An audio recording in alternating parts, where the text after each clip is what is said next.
Federal Urdu university के अंदर एक असिस्टेंट प्रोफेसर के तौर पे काम भी कर रहे हैं। तो सर, अगर मैं बात करता हूँ यहाँ की पूरी इमारतों की, यहाँ की पूरी इंफ्रास्ट्रक्चर की, वो उस लेवल के लिए जिस लेवल का होना चाहिए, तो क्या आप इस चीज़ से सेटिस्फाइड हैं?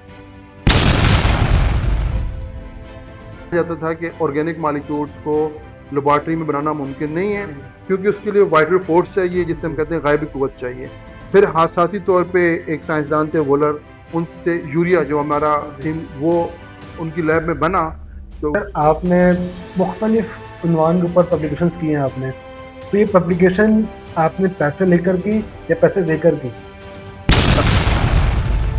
जामिया कराची अगर हम देखते हैं बहुत बड़ी है, वहाँ पर हेल्थ एक्टिविटीज़ के लिए काफ़ी चीज़ें मौजूद हैं।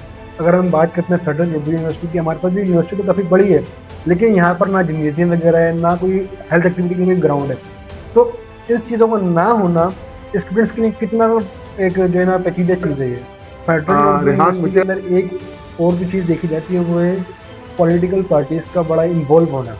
एज अ स्टूडेंट एडवाइज़र ये चीज़ बेहतर है इन स्टूडेंट्स के लिए या नुकसानदेह? अगर नुकसानदेह है तो आपने क्या स्टेप लिए इनको ओवरकम करने के लिए? देखिए,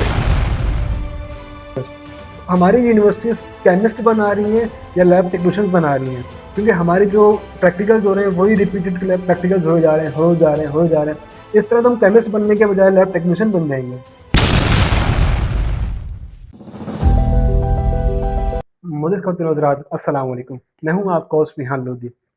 आज की पॉडकास्ट के जो मेहमान हैं किसी तारुफ के मोहताज नहीं है। आपका शुमार पाकिस्तान के बल्कि पूरी दुनिया के एक नामवर केमिस्ट में होते हैं। अगर मैं इनका तारुफ करना चाहूँ तो आपने सन 2000 के अंदर अपना मास्टर्स कंप्लीट किया इस्लामाबाद से। उसके बाद 2010 के अंदर आपने अपनी पीएचडी की ऑस्ट्रिया से। उसके बाद 2020 में आपने एमबीए किया आईबीए से। आपने बहुत सारी सिंथेसिस की, ऑर्गेनिक आपकी एक्सपर्टीज ऑर्गेनिक सिंथेसिस के अंदर है। आप एक ऐसे मायना शख्स है, ऐसे मोतबर शख्स है, मैं कह रहा हूँ इनसे टाइम लेना बड़ा मुश्किल था हमारे लिए, लेकिन मैं इनका शुक्रिया अदा करूँगा इन्होंने वक्त दिया। तो मैं ज़्यादा आपके दरमियान हायल नहीं हूँगा। मैं तारुफ कर रहा हूँ अपने गेस्ट डॉक्टर साजिद जहांगीर साहब का। अस्सलाम वालेकुम सर। वालेकुम अस्सलाम। सर कैसे हैं आप? मैं खैरियत से? ठीक हूँ। सर, मैं सबसे पहले आपका बड़ा मशकूर हूँ कि आपने वक्त दिया, क्योंकि एक वक्त बड़ी कीमती चीज़ है इस ज़माने में। आपने वक्त दिया, उसके लिए बड़ा शुक्रगुजार हूँ आपका। तो सर माशाल्लाह फेडरल उर्दू यूनिवर्सिटी के अंदर एक असिस्टेंट प्रोफेसर के तौर पे काम भी कर रहे हैं। तो सर, अगर मैं बात करता हूँ यहाँ की पूरी इमारतों की, यहाँ की पूरी इंफ्रास्ट्रक्चर की, वो उस लेवल के लिए जिस लेवल का होना चाहिए, तो क्या आप इस चीज़ से सेटिस्फाइड हैं?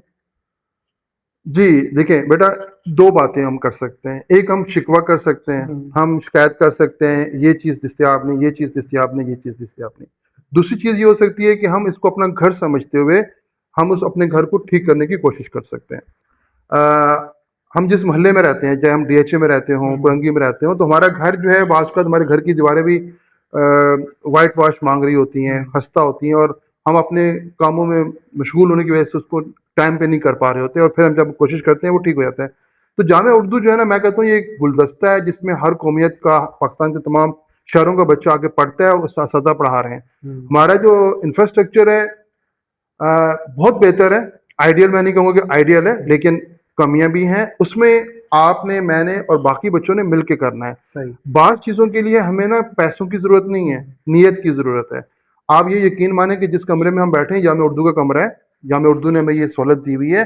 और अगर आप यही पॉडकास्ट कर रहे होते अमेरिका एमआईटी में कर रहे होते या ऑक्सफोर्ड में, तो शायद आपको वहाँ पे भी ऐसा ही माहौल मिलता। तो आपको जामिया उर्दू में ऐसी जगह भी मिलेगी जो आपकी एक बैनुल-अक़वामी मेयार की जगह है। हाँ, बाज़ जगहों पे हमें बेहतरी लाने की ज़रूरत है, तो वो उसके लिए भी हमें मिल के कोशिश करनी है। इसके लिए मैं एक बात दिल से कहना चाहता हूँ अपने बच्चों से, अपने असातिज़ा से, कि शिकवे तो हम बहुत कर लेते हैं। हम शिकवों के साथ साथ तामीर के लिए कोशिश करें। हम कहें कि हमने ट्रांसफॉर्म करना है, हमने यहाँ हमारा जो जामिया उर्दू है ये पाकिस्तान की एमआईटी बने, पाकिस्तान की हार्वर्ड यूनिवर्सिटी बने, और यहाँ से बच्चा इल्म लेके निकले और अपने मुल्क को आगे लेके जाए। और उसके लिए हमें अपना दिमाग इस्तेमाल करना है। बाकी सहूलतें खुद डेवलप हो जाती हैं। जब हम कुछ करेंगे तो इंशाल्लाह चीज़ें मिल जाएंगी। और ये मैं बहुत खुश हूँ कि अभी हमारे बच्चों ने बहुत अच्छा परफॉर्म किया। पिछले साल अमेरिकन केमिकल सोसाइटी एक ग्रांट देती है, उस ग्रांट के लिए हमारे बीएस थर्ड के बच्चों ने विन किया। डॉलर्स के अंदर $1500, $300 के करीब वो ग्रांट विन की। BS थर्ड के बच्चे हैं, 7 के बच्चे हैं, एमफिल के, PhD के। और इस साल भी तकरीबन $10,000 के करीब हमारे केमिस्ट्री के बच्चों ने विन किया है इंटरनेशनल फंडिंग एजेंसी से ग्रांट्स के फॉर्म में। लेकिन वो उसको हम आगे ट्रांसफॉर्म करें इन किसी बिजनेस वेंचर के अंदर, किसी ऐसी कंपनीज के अंदर कि जो हमारे मुल्क को फिर आगे बढ़ाएं। हमें इंसानियत की खिदमत करनी है, लोगों के साथ मिलके आगे बढ़ना है। लेकिन अगर हम कहीं पे पीछे हैं, जैसे हमने 92 में क्रिकेट का वर्ल्ड कप जीता, जी। हॉकी का वर्ल्ड कप जीता, हम 92 के अंदर 4 खेलों के अंदर चैंपियंस थे। मेरे मैट्रिक का जो इंग्लिश का पेपर था उसमें आया कि Pakistan is the king of sports. इस पे मजमून लिखें, ऐसे लिखें। तो मैंने लिखा, मैंने कहा स्क्वैश के चैंपियन, हॉकी के चैंपियन, क्रिकेट के चैंपियन और कबड्डी के हम लोग थे। तो हम 4 खेलों के चैंपियन थे। तो इसी तरीके से हम बैठे हैं साइंस कैंपस में, आप बायोटेक्नोलॉजी के स्टूडेंट हो, तो आपको अपने अंदर जज्बा पैदा करना है कि मैंने बायोटेक्नोलॉजी की इनकमिंग 5-10 ईयर्स के अंदर जो चीजें हैं उसको इतने ग्रिप कर लेनी है कि जामे उर्दू का नाम भी बेहतर हो, पाकिस्तान भी आगे जाए और हम एज ए कौम बहुत आगे जाए। सर, आप ऑर्गेनिक सिंथेसिस में काफी टाइम से काम कर रहे हैं, कोई ऐसी सिंथेसिस जो कि आपने की हो और आप उसको करके हैरान हुए हो? देखें, हमने जब शुरू में काम स्टार्ट किया तो हमारे यहाँ पे लोकल फार्मास्यूटिकल कंपनीज के साथ बात हुई, तो उनका हमसे एक शिकवा था ऑर्गेनिक सिंथेटिक केमिस्टों से कि सर आप लोग कहते हैं कि हमने ऑर्गेनिक सिंथेसिस में स्पेशलाइजेशन की है, हम ऑर्गेनिक मॉलिक्यूल बना सकते हैं, लेकिन पाकिस्तान की फार्मा इंडस्ट्री तो API चाइना और इंडिया से इंपोर्ट करती है और उसके ऊपर इंपोर्ट बिल है, तो आप हमें बना के क्यों नहीं देते। अब मैं उस टाइम PhD करके आया था 2010 में ऑस्ट्रिया से, 11 के शुरू के दिन थे। तो मैंने कहा कि देखें आपको कौन सा मॉलिक्यूल चाहिए, आप मुझे वो बताएं। उन्होंने कोई 8-10 मॉलिक्यूलों के नाम लिए जो कि कमर्शियल नेम थे। कमर्शियल से मुराद है कि उन्होंने कहा फला फला। मैंने कहा आप जो कमर्शियल नाम ले रहे हैं मुझे इसका कुछ नहीं पता, आप अपने PO को बोलें कि मुझे इन 10 मॉलिक्यूल्स के स्ट्रक्चर फार्मूले बना करके दे दें। अब उन्होंने प्रिंट करके मुझे स्ट्रक्चर फार्मूले दिए कि ये हैं। अब मेरे पास जब वो मॉलिक्यूल्स आए तो उनको मैंने देखा, तो मैं उनकी सिंथेसाइज करने के लिए जो हम स्ट्रेटजीज अप्लाई करते हैं एनालाइज करने के लिए, तो मैंने कहा नंबरिंग की, मैंने कहा कि सबसे सस्ता मॉलिक्यूल आपका ये होगा, सबसे महंगा ये होगा और इसकी तरतीब ये है। अब वो पेपर देख रहे हैं और मुझे देख रहे हैं, कह रहे हैं सर आपने जब मैंने कमर्शियल नाम लिया तो आपने कहा मुझे इनका पता ही नहीं है, जब मैंने आपको स्ट्रक्चर्स दिए तो आपने जो नंबरिंग की है एग्जैक्टली यही तरतीब है कि हम जो सस्ता मॉलिक्यूल है वो सस्ता है, जो महंगा है, तो आपको कैसे पता चला अगर आपको कमर्शियल नॉलेज नहीं है इसकी। मैंने कहा देखिए मुझे कमर्शियल नहीं टेक्निकल नॉलेज है, मॉलिक्यूल को देख के हम ये कह सकते हैं कि उसको बनाना कितना मुश्किल या आसान है। अगर मुश्किल है डेफिनेटली महंगा होगा, स्टार्टिंग मटेरियल उसका महंगा है तो महंगा होगा, अगर बनाना आसान है या उसका प्रीकर्सर नेचुरली इतना अबंडेंट है, इतना ज़्यादा पाया जाता है कि आप कर सकते हैं, तो आपको। तो उसके बाद से फिर हमने यहाँ पे एक बल्कि नबी कासिम फार्मास्यूटिकल के ताउन से हमने ऑर्गेनिक सिंथेसिस की लैब केमिस्ट्री डिपार्टमेंट में डेवलप की, जो इकबाल चौधरी रिसर्च लैब, उसके अंदर एक पोर्शन हमारा है जहाँ पे उन्होंने स्विमिंग कोर्स, रोटरी एवापोरेटर्स, ग्लासवेयर, बाकी इक्विपमेंट्स दिए और फिर हमने मॉलिक्यूल सिंथेसाइज किए। अब आपने कहा कि कोई ऐसा मॉलिक्यूल जिसकी जो आपको अच्छा लगता हो, तो मेरा पहला स्टूडेंट था हाफिज अब्दुल्ला शाहिद, उसने अमीडाजोल का एक डेरिवेटिव था, नाइट्रेशन की थी और 4 नाइट्रो 1 मिथाइल अमीडाजोल उसने बनाया था और वो रिट्रोस्पेक्टिव सिंथेसिस थी। वो जब उसने स्टार्ट किया तो हमारे पास ना स्विमिंग हुड था और नाइट्रेशन इज अ प्रोसेस जिसमें काफ़ी केयरफुल होना पड़ता है। तो उस बच्चे ने उसके ऊपर मेहनत की, उस मॉलिक्यूल को हमने पब्लिश किया रिवेन जर्नल ऑफ केमिस्ट्री में, सब काफ़ी सारी साइटेशन उस बच्चे की उसके अंदर, सिंगल मॉलिक्यूल हमने पब्लिश किया, तो मुझे वो मॉलिक्यूल सबसे अच्छा लगता है। सही। सर, आपने मुख्तलिफ उन्वान के ऊपर पब्लिकेशंस किए हैं आपने, तो ये पब्लिकेशन आपने पैसे लेकर की या पैसे देकर की? बेटा जो पब्लिकेशन का मकसद होता है ना वो ये होता है कि जो आपने साइंस की है वो साइंस आप दुनिया को बताएं कि मैंने ये किया है, मेरा ये एक्सपीरियंस है और मैंने ये सोचा था, इसके रिजल्ट्स ये हैं, वो आपके जर्नल के फॉर्म में पब्लिश होते हैं। अच्छा, बास का क्या होता है कि आपने कोई नया मॉलिक्यूल बना लिया तो आप कहते हैं कि मैं इसको, इसकी बहुत ज़्यादा इंडस्ट्रियल एप्लीकेशन होने वाली है तो मैं इसको पेटेंट कर लूँ। तो अब मेरे जहन में कॉन्सेप्ट है कि हमारी जो इकॉनमी है, हम जब कोई भी molecule as a drug market में आता है तो उसमें बिलियंस ऑफ डॉलर खर्च होते हैं और उसके बाद मार्केट में आता है। तो हमने जो भी मॉलिक्यूल सिंथेसाइज किए उसको हमने हमेशा पब्लिश किया इस नीयत के साथ कि अगर उसमें कोई पोटेंशियल है तो एनीबॉडी कैन पब्लिश इट। आपने बात की पैसे लेके किए या पैसे दे के किए, तो बेटा जब हम गवर्नमेंट ऑफ पाकिस्तान की सर्विस कर रहे हैं तो हमें एक सैलरी मिलती है, तो वो हमें सैलरी बच्चों को पढ़ाने के लिए, तहकीक करने के लिए मिलती है, तो वो हमें पैसे वो मिलते हैं। और जब जहाँ तक ताल्लुक है पब्लिकेशंस का, तो ज़्यादातर पेपर जहाँ पे हमने पब्लिश किए उनकी पब्लिकेशन फीस ना होने के बराबर थी या नहीं सही। थी, तो हमने ना पैसे दिए तनख्वाह की फॉर्म में हुकूमत से जो हमें सैलरी मिलती है, तो ये हमारा काम है एज उस्ताद, तो हमें पब्लिश जो करते हैं, और वो पब्लिकेशन होती है नॉलेज शेयरिंग, अपना एक्सपीरियंस छुपाना नहीं है। सही। आपने मैं अपने बच्चों को कहता हूँ कि बेटा आप जो काम कर रहे हो वो आप एक्सपर्ट के साथ डिस्कस करो, उसको बताओ कि मैं ये काम कर रहा हूँ। उससे हो सकता है कि आप जो काम कर रहे हैं अगर आपसे नहीं हो पाया, किसी और ने वो काम कर लिया और कोई दुनिया का मसला हल हो गया, तो पर्पज सर्व हो जाएगा। सर सही। तो हम ना पैसे दिए भी नहीं है, लिए भी नहीं है, सही। लेकिन पब्लिकेशन सर जो भी है। फेडरल उर्दू यूनिवर्सिटी के फोकल पर्सन स्टूडेंट एडवाइज़र भी हैं। तो आपको लगता है जो इधर इस जामिया के अंदर जो तालीमात दी जा रही तमाम शोबों के अंदर, वो सेटिस्फाइड हैं? अब देखिए बेटा, ये मेरा ये रोल है ना, मैं इससे पहले रजिस्ट्रार भी रहा हूँ, उस्ताद रहा हूँ, hmm. Data planning and development, data QC वगैरह। लेकिन जो स्टूडेंट एडवाइजर की जॉब है वो मेरे दिल से करीब तर है। मुझे सबसे ज़्यादा मज़ा इसमें आता है बच्चों की बात सुनने में, बच्चों के साथ इंटरेक्ट करने में। और जो हमारे शोबाजात हैं उनके अंदर जो तालीम है, वो तालीम जो करिकुलम HEC ने में दिया, वो स्टैंडर्डाइज करिकुलम है। वर्ल्ड को के अंदर बच्चे जाके compete करते हैं। मैं केमिस्ट्री का प्रोफेसर हूँ, केमिस्ट्री के मेरे बच्चे कोई 10 के करीब बच्चे हैं, अमेरिका की टॉप यूनिवर्सिटीज के अंदर PhD कर चुके हैं या कर रहे हैं, पोस्ट डॉक कर रहे हैं, कुछ वहाँ पे प्रोफेसर हो गए हैं, कुछ वापस आके पाकिस्तान में प्रोफेसर हैं। मेरे एक स्टूडेंट है, वो भी डीन है एक यूनिवर्सिटी का। तो आपकी जामिया इसे एक बहुत अच्छी चीज़ है, मैं कायदे यूनिवर्सिटी को एडवाइज करता हूँ। मेरे लिए सबसे पाकिस्तान के अंदर दी बेस्ट यूनिवर्सिटी वो है, मैंने पढ़ा वहाँ से है। उसके बाद जामिया उर्दू है। जामिया उर्दू में एक खास बात क्या है कि आपको, जब हम बात करते हैं ना कि कौमी ज़ुबान में तालीम कौमी तरक्की का ज़रिया, तो ये हकीकत है कि जामिया उर्दू के अंदर ना बच्चा अपनी ज़ुबान में अगर लिखना चाहे लिख सकता है, अंग्रेजी में लिखना चाहे उसमें भी लिख सकता है। इससे क्या होता है कि आपको सब्जेक्ट बेहतर अंदाज में समझ में आता है। और हम जब बाज़ औक़ात किसी जगह पे मौजूद होते हैं तो उसकी हमें अहमियत का एहसास नहीं होता। जब हम वहाँ से पास आउट हो जाते हैं तो हमें पता चलता है कि हमारे पास कितनी ब्लेसिंग्स थी, कितनी बरकतें थी उसके अंदर। जामिया उर्दू के अगर कोई मिसाइल है, ऐसा नहीं है कि मिसाइल बिल्कुल नहीं है। असातिज़ा के मिसाइल भी हैं, बच्चों के मिसाइल भी हैं, और उन मिसाइल को हम मिल करके हल कर सकते हैं। सर जामिया कराची अगर हम देखते हैं बहुत बड़ी है, वहाँ पर हेल्थ एक्टिविटीज़ के लिए काफ़ी चीज़ें मौजूद हैं। अगर हम बात करते हैं फेडरल उर्दू यूनिवर्सिटी की, हमारे पास भी यूनिवर्सिटी तो काफ़ी बड़ी है, लेकिन यहाँ पर ना जिम्नेजियम वगैरह है, ना कोई हेल्थ एक्टिविटी के लिए ग्राउंड है। तो इस चीज़ों का ना होना स्टूडेंट्स के लिए कितना एक जो है ना पेचीदा चीज़ है ये। रेहान, मुझे आप ना माशाल्लाह बिल्कुल सेहतमंद हैं, हम्म। और आप मुझे बिल्कुल ठीक लग रहे हैं। जी। आपकी बिनाई में भी कोई कमी नहीं है, जी। सब ठीक है। ठीक है। बेटा हमारे पास बहुत बड़े ग्राउंड हैं। क्रिकेट का ग्राउंड जो MSc BSc ब्लॉक के दरमियान आता है, सर ग्राउंड, वहाँ तो जी। अच्छा ग्राउंड है, लॉन्स है। अब है क्या, हम बच्चे हैं ना, खेलना है हमने, जी। ग्राउंड तो मौजूद है। ठीक है। अब उस ग्राउंड को ऑर्गेनाइज करना है ना। ऑर्गेनाइज करने के लिए मैं पिछले, जब से एडवाइजर बनो तो मैं उसकी कोशिश कर रहा हूँ कि हम शाम को 4 से 6 के दौरान स्पोर्ट्स करें, खेलने की कोशिश करें। वो बीच में कभी एग्जाम आ जाते हैं, कभी कोई और इश्यूज, अदरवाइज हाँ ये ग्राउंड तो हमारे पास मौजूद है। ठीक है। अच्छा, लॉन्स भी मौजूद हैं, बैडमिंटन खेलना चाहे हमारे जो BSc ब्लॉक के अंदर जो ब्लॉक्स हैं वहाँ पे हम खेल सकते हैं। अब इशू ये है कि आपने और मैंने मिल के, बच्चे खेलना चाहेंगे, एडवाइजर उनके साथ मिलेगा, तो हम अपनी इन फैसिलिटीज़ को बहुत अच्छा बना सकते हैं।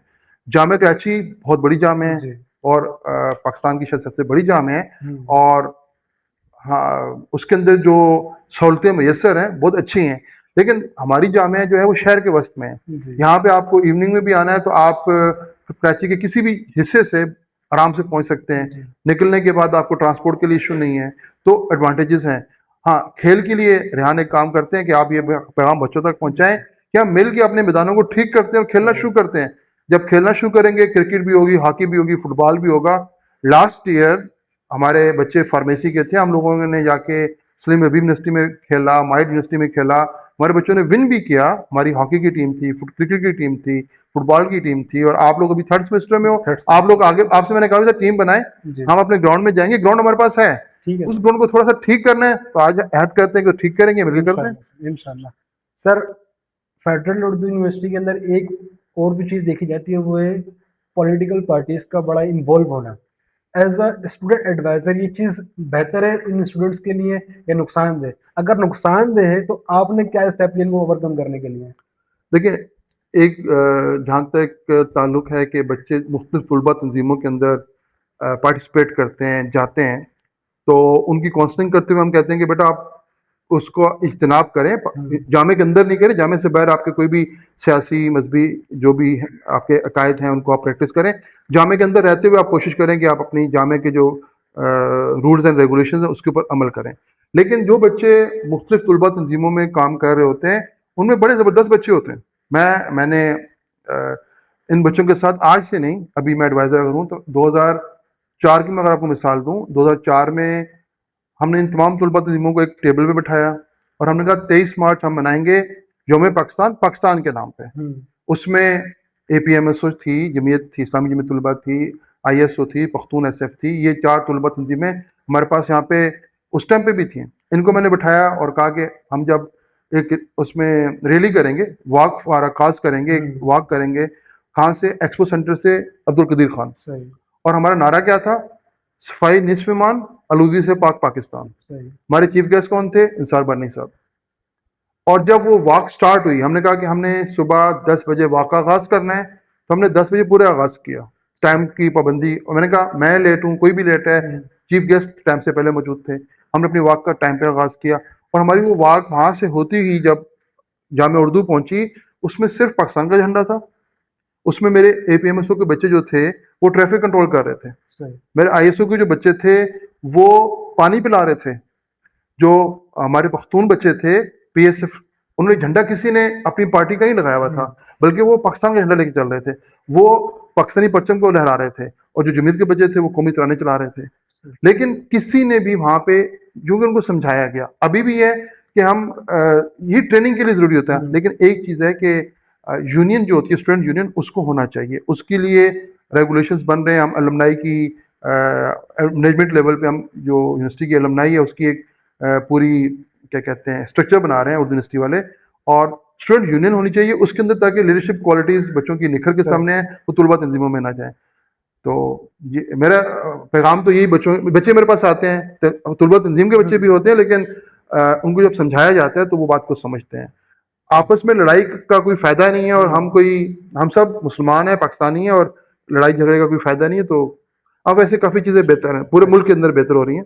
बाकी उर्दू यूनिवर्सिटी का एक मकसद, जिस तरह आपने बताया कि तालीम को उर्दू में फराहम करना बच्चों को, अगर केमिस्ट्री जैसा कॉम्प्लेक्स सब्जेक्ट उर्दू में बच्चों को पढ़ा रहे हैं, तो ऐसा नहीं कि हम उन बच्चों को इंटरनेशनल लेवल से दूर कर रहे हैं? नहीं, ऐसा नहीं है रेहान। देखिए, केमिस्ट्री जितनी अच्छी उर्दू में समझ में आती है ना, अंग्रेजी में नहीं आती। सही है। मैंने मैट्रिक किया उर्दू मीडियम से, मैंने सेंट पैट्रिक कॉलेज आमतौर पे कहलाता है कि वो इंग्लिश मीडियम है, मैंने वहाँ से इंटर किया, और मैंने जो इम्तिहान दिए, फिजिक्स का पर्चा, केमिस्ट्री का पेपर, इंटर का, उर्दू मीडियम से दिया। जब मैं डीजे साइंस कॉलेज में गया, वहाँ से कराची यूनिवर्सिटी में हमने पेपर दिए, तो बायोकेमिस्ट्री का पेपर मैंने आधा उर्दू आधा इंग्लिश मिक्स दिया। माइक्रोबायोलॉजी का पेपर टेक्निकल था, केमिस्ट्री का पेपर मैंने उर्दू में लिखा। जब मैं कराची यूनिवर्सिटी पहुंचा तो मुझे वहाँ पे कोई दिक्कत नहीं हुई कि अगर मैं उर्दू मीडियम से आया तो मैं वहाँ पे केमिस्ट्री नहीं पढ़ सकता। असल मसला क्या है कि आपकी जो इस्तिलाहात हैं, टर्म्स, एटम को हम एटम बोलते हैं, मॉलिक्यूल को मॉलिक्यूल बोलते हैं, लेकिन उनकी जो तारीफें हैं उसको जब हम उर्दू में समझाते हैं तो बच्चे को पहली दफा में समझ में आ जाती हैं। लेकिन अगर आप अंग्रेजी में, तो बहुत से बच्चे रटा मारे होते हैं, उनको समझ में नहीं आती बात, तो वो फिर एक्सपर्ट नहीं बन पाते। तो अपनी ज़बान में तालीम, हम तिब की तालीम भी असर कर सकते हैं। जामिया उस्मानिया में आज से 100 साल पहले कह सकते हैं कि इंजीनियरिंग की तालीम, तिब की तालीम उर्दू ज़ुबान में थी, और उस टाइम के इंजीनियर्स बहुत अच्छे थे। एक चीज आमतौर पे कहते हैं कि जी जब यूरोप में यूनिवर्सिटियां बन रही थी तो यहाँ पे ताजमहल बन रहा था, तो उसको नेगेटिव में लेते हैं, हालांकि ऐसा नहीं। ताजमहल टेक्नोलॉजी का शाहकार है, केमिस्ट्री का, इंजीनियरिंग का, हमारे एक्सपर्ट थे ना, लोकल लोग थे, तो उन्होंने चीजें की हुई थी। तो अपनी जबान के अंदर तालीम कभी भी रुकावट नहीं रही। और केमिस्ट्री को क्या, कोई भी technical subject, even computer science, देखिए जर्मन लोग जर्मन जबान में करते हैं ना, फ्रेंच जबान में करते हैं, रुकते तो नहीं है। सिर्फ टर्म्स आपको इस्तेमाल करनी है उसकी, अदरवाइज तो सब उसी तरीके से है। सर, एक बड़ी मशहूर है पाकिस्तान के अंदर कि अगर आपने किसी गवर्नमेंट यूनिवर्सिटी से आपने डिग्री की है अपनी, तो डिग्री लेने के लिए आपको मुख्तलिफ शोबों के चक्कर लगाने पड़ते हैं साइन के लिए। तो फेडरल उर्दू यूनिवर्सिटी इस चीज़ को कम करने के लिए क्या किरदार अदा कर रही है, क्या स्टेप्स ले रही है? क्योंकि मेरी कल ही एक बंदे से मुलाकात हुई, वो ये कह रहा है कि डिग्री लेनी है मैंने, अब मैंने वहाँ जाना है साइन कराने, मैंने वहाँ जाना है, फिर वहाँ जाना है, फिर वहाँ जाना है। तो इस चीज़ को एज ए स्टूडेंट एडवाइजर इन बच्चों की कंप्लेन को किस तरह हम रिजॉल्व कर सकते हैं? बट ये ना थोड़ी सी नासमझी की से बच्चों की कंप्लेन है। देखिए हम जहाँ पे 4 साल गुजारते हैं ना, अगर हमने कोई घर किराए पे लिया होता है ना, उसमें 4 साल रहने के बाद जब हम घर खाली कर रहे होते हैं तो हम मालिक मकान को कहते हैं कि जी आपका पंखा भी काम कर रहा है, आपकी ट्यूबलाइट भी काम कर रही है, गेट भी ठीक है, और मैंने जिस तरीके से लिया था वैसे ही आपको वापस कर रहा हूँ। सही। तो रिक्वायरमेंट होती है। अब जब आप डिग्री ले रहे हैं आपकी एक अचीवमेंट है, उस अचीवमेंट पे अगर आपने लाइब्रेरी इस्तेमाल की है, आपने कोई बुक्स पढ़ने के लिए ली थी, तो वो वापस करना तो आपकी जिम्मेदारी है। जी। तो वो बच्चे को वो बोझ लगता है। अगर आपने बुक नहीं ली हुई तो आपने क्लियरेंस लेनी है कि मैंने लाइब्रेरी का जो भी चीज़ थी वो, जी। इस तरीके से अगर आपकी कोई ट्यूशन फीस, इम्तिहानी फीस जो आप किसी वजह से जमा नहीं करवा सके और वो पेंडिंग है, आपको अदा करनी है, तो आपको अकाउंट्स में जाके क्लियरेंस लेनी होगी कि जी मैंने वो फीस पे कर दी है। अगर आपने लैब में काम करते हुए, वैसे तो आमतौर पे जब कोई हादसा होता है या कोई चीज़ टूटती है तो आमतौर पे हम बच्चों को उसका उसके ऊपर नहीं कहते कि वो उसको रीपे करें। लेकिन बाज़ का कोई ऐसी चीज़ है कि बच्चे की नेग्लिजेंस की वजह से, तो उसको समझाने के लिए कि तुमसे गलती हुई है, कोई ग्लास पे टूटा है, तो वो चेयरमैन उसको कोई फाइन करता है और वो फाइन पेंडिंग है, तो उसको चेयरमैन से वो क्लियरेंस लेनी होती है। तो ये जो क्लियरेंस है ये कोई आपको तंग करने की चीज़ नहीं है, ये एक आपको सिखाने का भी है कि आप जब आगे ज़िंदगी में जाओगे तो वहाँ पे भी आपको, जब आप कोई चीज़ किसी जॉब को ज्वाइन करोगे, आपको जेडी मिलेगी, आपको जॉब डिस्क्रिप्शन के अंदर बताएगा आपने ये काम करने हैं, और जब आप उसको रिजाइन कर रहे होंगे तो आपने वो फिर वो चीज़ें जो आपको हैंड ओवर की गई थी वापस करनी है। तो ये आप जामे के अंदर जब आए थे तो आपने उसको ज्वाइन किया, जब आप जा रहे हैं तो आपने बताना है कि मैंने लाइब्रेरी किताबें वापस कर दी, लैब के अंदर मैंने कुछ तोड़ फोड़ नहीं की, फीस कोई पेंडिंग नहीं है, और वो जमा करवाएंगे, डिग्री आपकी हवाले हो जाएगी। सही। ठीक है सर। बाकी सर, जामिया कराची से मैं अगर इसका मवाजना करता हूँ तो जामिया कराची के लैब्स और फेडरल उर्दू यूनिवर्सिटी के लैब्स, उनका मयार उस लेवल का नहीं है। अब अब केमिस्ट अगर मैंने बनना है केमिस्ट, तो हमारी यूनिवर्सिटीज केमिस्ट बना रही हैं या लैब टेक्नीशियंस बना रही हैं, क्योंकि हमारे जो प्रैक्टिकल्स हो रहे हैं वही रिपीटेड प्रैक्टिकल्स हो जा रहे हैं, हो जा रहे हैं, हो जा रहे हैं। इस तरह तो हम केमिस्ट बनने के बजाय लैब टेक्नीशियन बन जाएंगे। रेहान देखें, आपने जो चीज़, लैब टेक्नीशियन क्या कौन होता है, क्योंकि छोटी जॉब तो नहीं है। हम्म। टेक्नीशियन, जी। टेक्निकल काम करने जी। वाला लैब के अंदर, तो अगर आपकी उस तरह की स्किल्स डेवलप हो रही है तो अच्छी बात है।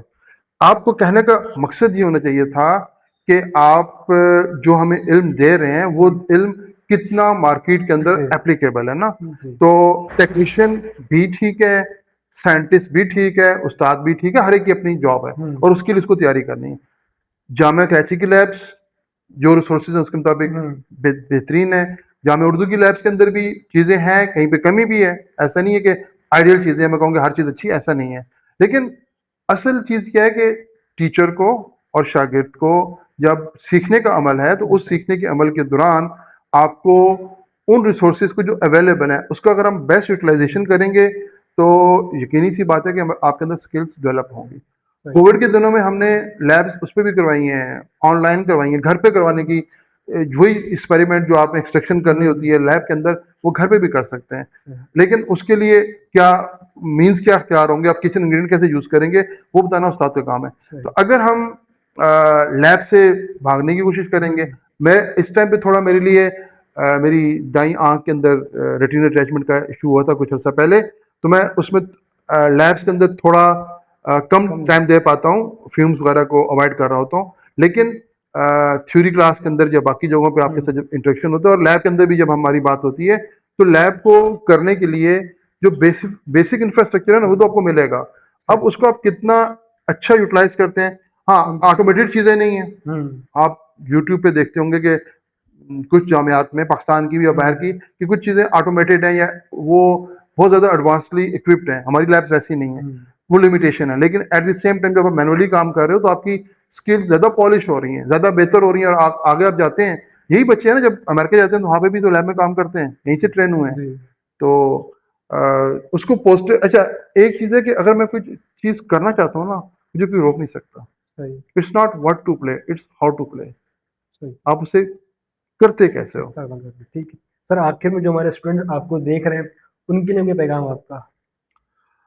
देखिए बेटा, जामिया उर्दू के जो बच्चे देख रहे हैं उनसे ये है कि एडवाइज़र ऑफिस आएँ, आए मिल के हम जामिया को ट्रांसफॉर्म करें, मज़ीद बेहतर करें, आगे लेके जाएं, अपने खेलों को मैदानों को आबाद करें, लाइब्रेरियों को आबाद करें, लाइब्रेरियों के अंदर बैठ के पढ़ने का जो लज्जत आती है उसको हासिल करें, और अपने शहर के और मुल्क के जो मसाइल हैं और जो उनकी तवक्कुआत हमसे हैं साइंस ग्रेजुएट से, उसको पूरा करने की कोशिश करें। तो लर्निंग करने के लिए, सीखने के लिए हमको मिल के आगे बढ़ना चाहिए। और आप सब लोग आएँ, हम आप जो चीज़ें एज़ एडवाइज़र मैं आपको दे सकता हूँ। अभी मैं आपको बताऊँ कि एक इंटर्नशिप थी पीएसओ कंपनी की, उसके अंदर मैंने जब वो अनाउंस की एज़ ए फोकल पर्सन, तो कोई 170 के बच्चों ने अप्लाई किया। गूगल फॉर्म के ऊपर उनका डाटा आया, बाकी चीज़ें। तो बच्चे हमारे बहुत एक्टिव भी हैं। तो मिल के हम अपनी जामिया को बेहतर करें। अच्छा। हम आपकी क्लास में मैं आता हूँ, जी। क्या कहता हूँ, क्लास तरतीब में करो, जी। चीज़ें साफ करो, वो हम खुद कर सकते हैं ना, उसके लिए हमें किसी और को देखने की ज़रूरत नहीं है। ऐसे। तो अपना हम शहर जब हम ठीक करेंगे अपने हाथों से, तो जामिया उर्दू एक अच्छी जामिया है और अच्छी बनेगी। और आगे देखिए, हमने इसको इस टाइम पाकिस्तान की नंबर 1 जामिया कायद यूनिवर्सिटी है, रैंकिंग के हिसाब से, एचईसी रैंकिंग, या वर्ल्ड के अंदर 369 नंबर पे आती है। हम अगर एम करें अगले 5 सालों में हमने उसके क्लोज जाना है, तो उसमें फिर बच्चों की, फैकल्टी की, मैनेजमेंट की मुश्तरका काविश हैं। जी। तो उस पे मिलके काम करें, आएँ आइडियाज़, आपने मुझसे ये आइडिया शेयर किया, आपने जो पोस्ट पॉडकास्ट करते हैं जी। या बाकी चीज़ें, तो हमने आज हम इस एक्टिविटी में बैठे जी। हैं, बच्चे आते हैं। तो मैंने जो आईबीए के अंदर चीज़ें सीखी, जो वहाँ पे एंटरप्रेन्योरशिप की बाकी, वो मैं कोशिश करता हूँ बच्चों को कन्वे करूँ। तो बच्चे आएँ, हम लोग मिलके काम करें, और जो जिन चीज़ों की हम कमी महसूस करते हैं, उन चीज़ों को हम लोग अपने हाथों से बनाते हैं। सर मैं बड़ा मशकूर हूँ आपका, फिर से आपने वक्त दिए पॉडकास्ट के लिए। तो मुझे करते हुए हज़रात, उम्मीद है आप लोगों ने इस पॉडकास्ट से काफ़ी चीज़ें सीखने को मिली होंगी, आप लोगों को सीखी भी होंगी। तो इंशाल्लाह फिर मिलेंगे आपसे एक नए गेस्ट के साथ नई पॉडकास्ट में। तब तक के लिए इजाज़त, अल्लाह हाफ़िज़।